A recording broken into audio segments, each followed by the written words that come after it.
আসসালামু আলাইকুম রহমতুল্লাহ বরকাত। প্রিয় ভিউয়ার্স, প্রিয় বন্ধুগণ,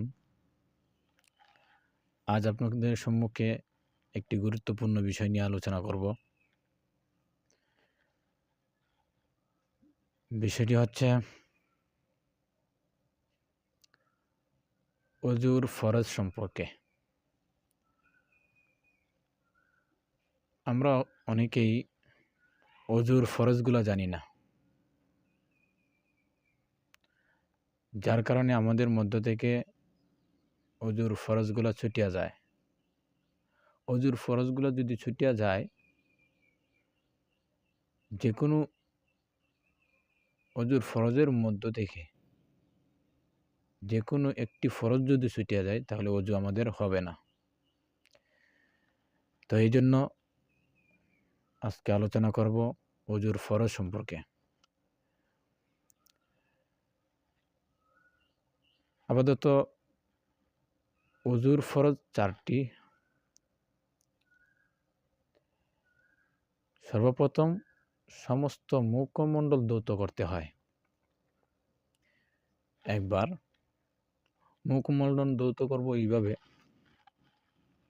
কপালের চুড়াল গোড়ালি থেকে নিয়ে এদিকতে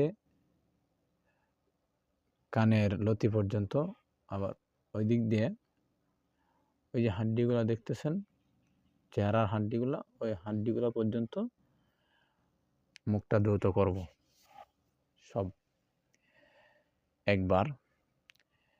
তারপরে দোনো হাতের কনুই সহ, প্রথমে ডান হাতের কনুই সহ এই যে এইখান এটা থেকে একটু উপরের পর্যন্ত ধৌত করতে হবে। এরপরে বাম হাতের কনুই সহ এটা থেকে এটা উপরে, এরকমভাবে একবার করে ধৌত করতে হবে। মনে রাখবেন, এমনভাবে ধৌত করতে হবে যাতে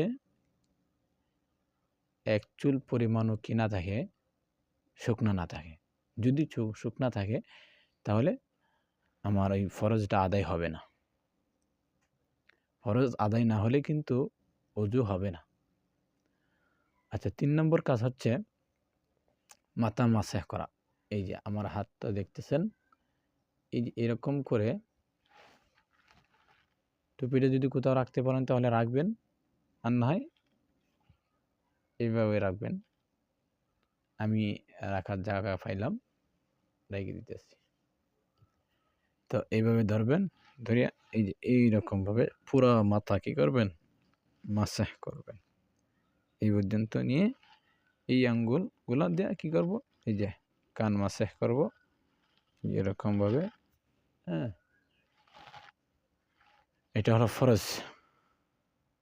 তারপর হচ্ছে পাওয়ের টাকনুগুলা। সর্বপ্রথম ডান পাওয়ের টাকনুগুলা ধৌত করব একবারে, টাকনু থেকে একটু উপর পর্যন্ত, হ্যাঁ, নিয়ে ধৌত করব।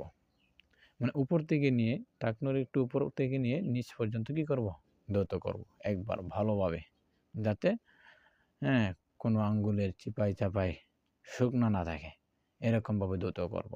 তারপরে বাম পায়ের টাকনু সহ। ঠিক আছে, এই 4টা ফরজই আমি আপনাদের সম্মুখে তুলে ধরলাম। যারা ফরজগুলো জানেন না, প্র্যাকটিক্যালটাও জানেন না, আমি প্র্যাকটিক্যালভাবে আপনাদেরকে দেখাই দিলাম। তো আশা করি ইনশাআল্লাহ আপনারা সকলেই পারবেন, শিখে নিতে পারবেন ইনশাআল্লাহ। ভিডিওটি মনোযোগ সহকারে দেখার জন্য, শুরু থেকে শেষ পর্যন্ত দেখার জন্য অনুরোধ করা হইল।